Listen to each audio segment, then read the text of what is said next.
yun. Tagalogin mo para may Tagalogin para pareho. yan. Walang pupwedeng batas na ipasa laban dito sa ginagawang malayang pagpapahayag. Gets nyo? Gets ko. Ano ang ginagawa nyo dyan sa HOR, sa Congress? Diba, in aid of legislation, ano ibig sabihin? Gagawa kayo ng batas or mayroon na kayong panukalang batas. Anong sinasabi ng Article 3, Bill of Rights, Article 3, Section 4? Bawal kayong gumawa ng batas. Bakit hindi nyo intindihin? Kaya dito tayo magkita-kita sa Supreme Court, wag dyan sa HOR na yan. Dito tayo mag-usap. Sa palagay mo sir, bakit kaya nila ginagawa ang panggigipit sa mga vloggers? Yun. Nakikita mong dahilan. Bakit nyo ba kami ginigipit? Apektado ba kayo? May ginagawa kayong kalukuhan? Kung wala naman kayong ginagawang kalukuhan, huwag kayong apektado.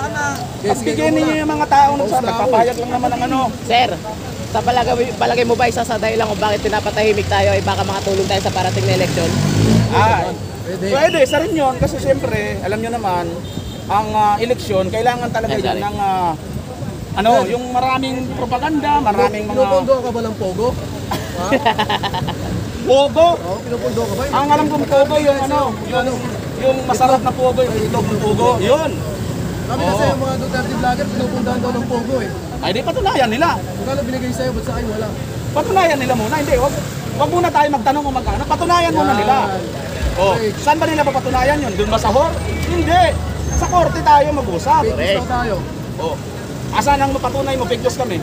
Yan. Di ba? Oo. Ganun lang kasimple. Asan ang patunay mo muna? Sa tingin mo, sana itong investigasyon ng TRICOM na ito sa mga kapwa natin vloggers? Ay kung matinong pag-uusap kung saan ang kahantong ay basura. Basura yan. Ito ang batas Article 3. Section 4, Bill of Rights. Basura yan. Bakit? Ang ginagawa nila kasi gagawa sila ng batas para dito sa mga vloggers. Di ba? Sinasabi na bawal yung gumawa ng batas. Bakit ka gagawa ng batas? So naniniwala po ba kayo sir na may kaakibat na pamumulitika itong ginagawa sa mga vloggers na pinatawag? Ay syempre, ano pa ba ang politika sila tumatakbo sila, lumalaban sila Yung iba dyan, magre-reaction. Yung iba dyan, tatakbo sa ibang posisyon. Yung iba dyan, tataas. Yung isa nga, kapal na mukha Congresswoman, convicted criminal. Child abuse. May kaso pang kidnapping. Child abuse na. Ba't hindi kukulong? Kami tuloy na mga nagpapahayag lang ng mga kabalaktutan nila dyan. Kami pang pag-iinitan. Ano kayo? Kayo na lang yung anak ng gold? Sabi dito, abante, minura si Miss Joey sa HOR. Hindi siya yung bastos siya, dapat i-content. Karapatan ba ng congressman na magmura sa loob ng congress? Sa hearing? Dapat siya i-content. Siya dapat ang i-content. Bastos pala sila Dapat dito tayo sa labas magbastos. Abangan tayo mga kabayan kasi parating na Ilang bastos na nyakis talaga yan. Bastusan. Baka sasabihin nila, matapang lang kayo sa vlog nyo. Sila matapang lang kasi nasa loob sila ng congress.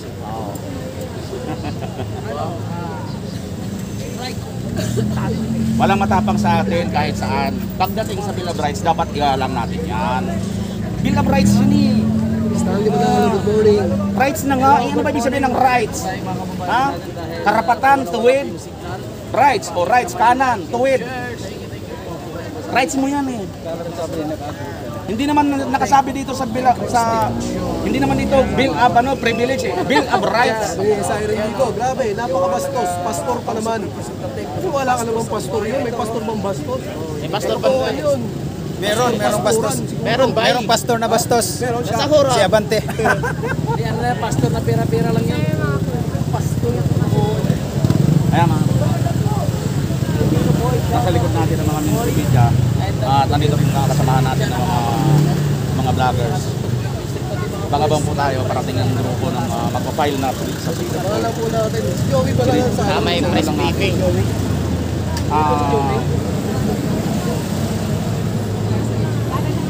Halos babayan. Mula sa ito. Hindi pala yan. Pari Big Tags pala. Hinahanap na raw mga kasama. Ba't hindi ba kayo nagpunta doon? Next hearing tayo kay nandun na kami, nandun ka na PMR. Kasama ka na? PMR. Right, next hearing. Kasama ka na. Pag-isip-isda. Shout out, shout out. Next, Wala pa si Waray. pastor yan tayo. Papasupos order, yung mga wala daw ano. Wala daw... Hindi po matayin? Oo, hindi mamatay. Supos order naman talaga. Papasupos order. So para... Natutulad kay Atty. Roque na hanggang ngayon, hinahanap pa rin nila.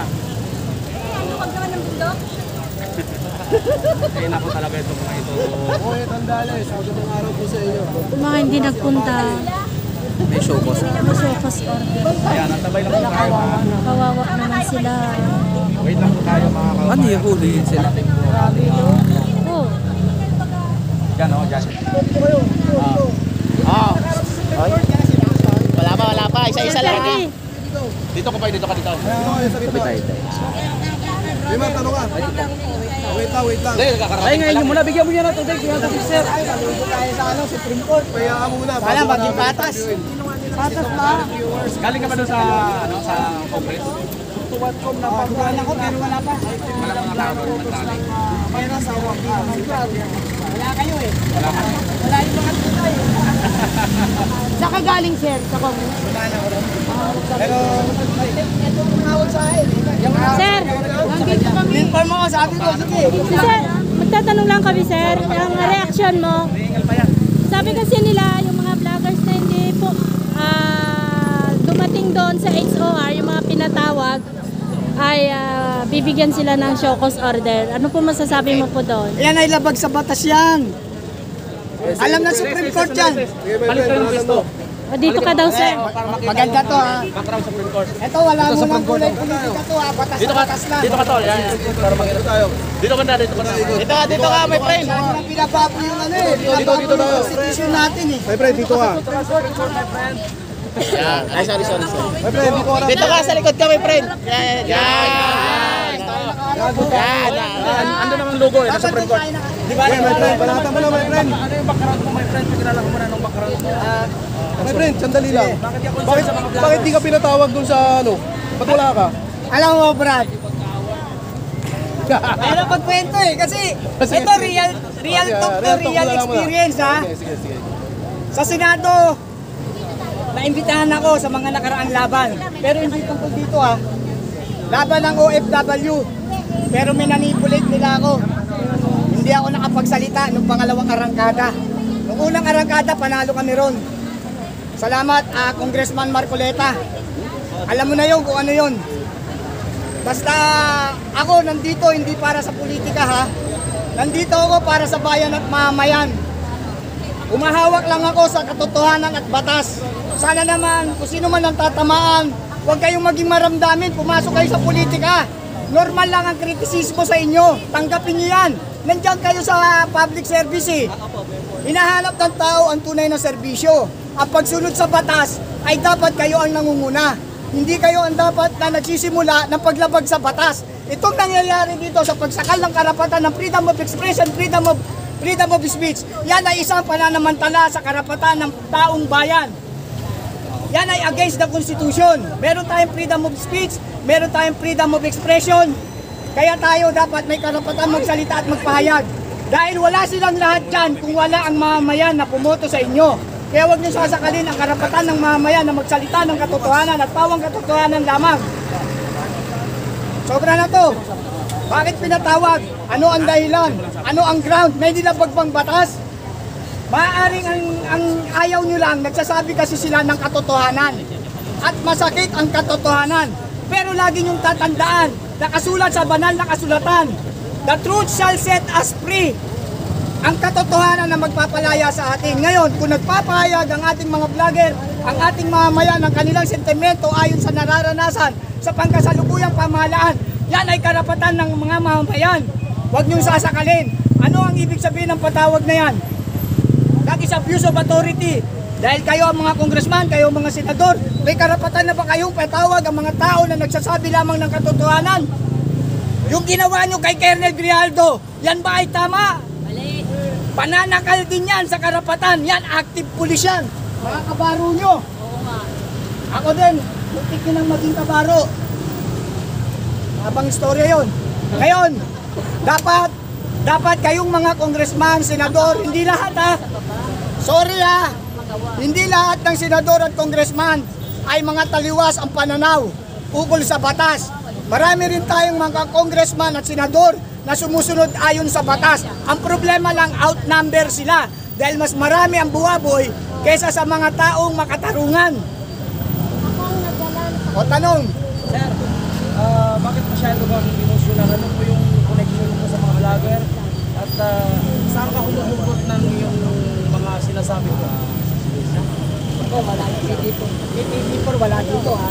Mga vlogger, bakit? Yan ay pagpapayag ng katotohanan. Ngayon, ano kaugnayan ko?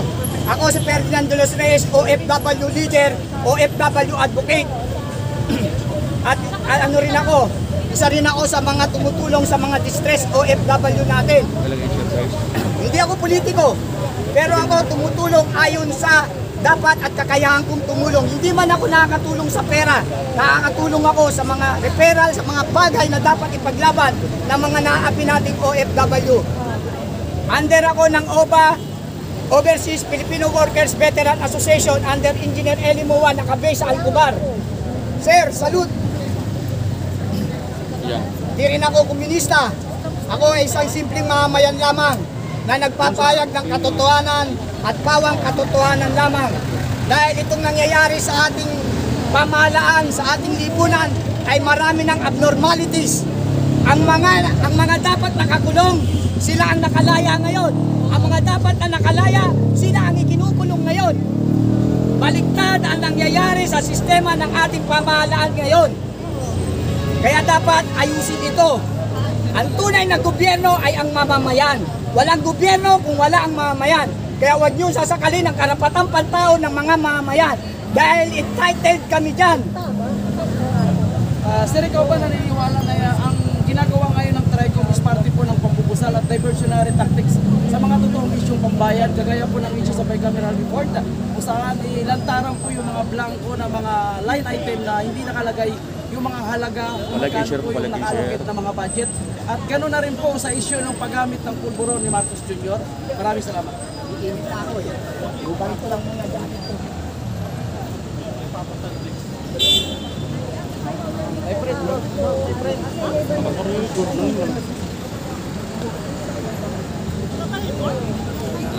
Ulitin ko yung tanong, sir, ha? Ay, may dalawa.